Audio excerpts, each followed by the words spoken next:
Hi, I'm Mimi Secor, nurse practitioner here live at the Meds meeting in beautiful Orlando, Florida. And I'm with Joe Largay, physician's assistant, speaking on intensive therapy for type 1 diabetes. Welcome, Joe. Thank you, Mimi. So share with us a take-home message from your presentation, one of the most important points.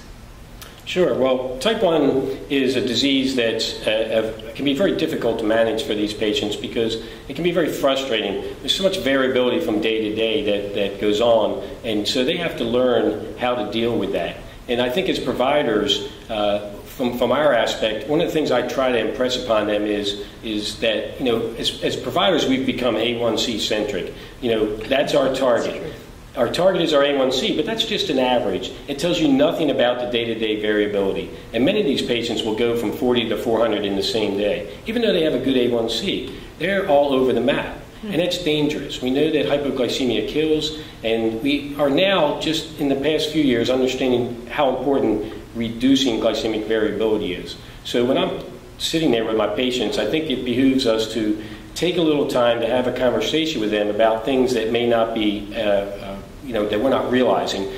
We look at their glucose logs or their meter downloads, and you might see a few hypoglycemic events documented, but the truth is that many of these patients will just fix it. If they get low, they eat. It's not documented, and if you don't ask the question, you don't really know how much hypoglycemia they're having. So just a little conversation with them can go a long way. That communication is so important. And, avoiding hypoglycemia, even though we have A1C targets, you have to individualize therapy. We know, like I said, hypoglycemia is dangerous, and so what I'm trying to do is, especially in someone who has like hypoglycemia unawareness, they do not feel the lows.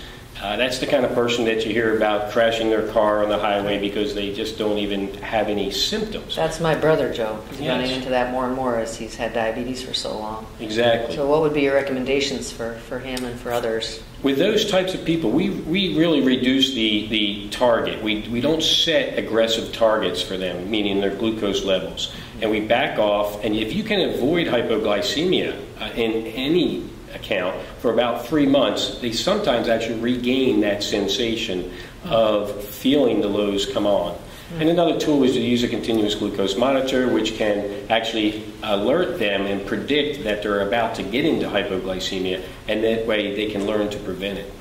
I hear that certain trained dogs can do that with patients as well. That's a great point, and I saw an abstract this year at the ADA on that, where they're training dogs to sense the scent of hypoglycemia in the sweat.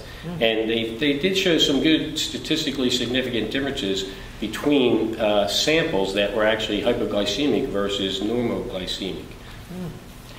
What do you think clinicians really don't appreciate enough about this subject, this very important subject? Average primary care clinicians. That diabetes, type 1 diabetes, is certainly a lot different than type 2. The majority of the patients in your office have type 2, 95% of them. The type 1 is someone who's very insulin sensitive, so one unit either way can be too much or too little and can really drastically change their glucose. They are very sensitive to changes in their lifestyle, exercise, etc. And so that's what drives these problems with glucose levels that go from 40 to 400. So I think this is one that you have to really sit down, and the devil is in the details. However you collect that data, it's worth trying to get a feel for that. Wow, that's very helpful information. What about a patient message that you'd like clinicians to more frequently convey to their patients, their type 1 patients? Yes, I think anecdotally, I think back on my clinic this week, and I find myself telling patients, pay attention to detail. Our patients are busy. They have lives too. And even though diabetes is part of it, they'd rather forget about it. And so what they tend to do is ballpark things. When they're trying to estimate their insulin for their meal, they ballpark it, and they're not as exact as they need to. And nor do they take their insulin soon enough before they eat. We know from studies and research that many patients need to take their insulin about 15 to 20 minutes before they eat a meal. That's not always possible, but if you can really help control the glucose much better. So attention to detail is a good thing to maybe work on with some of your patients. Thank you, Joe. You shared so much really valuable information with us. I appreciate it.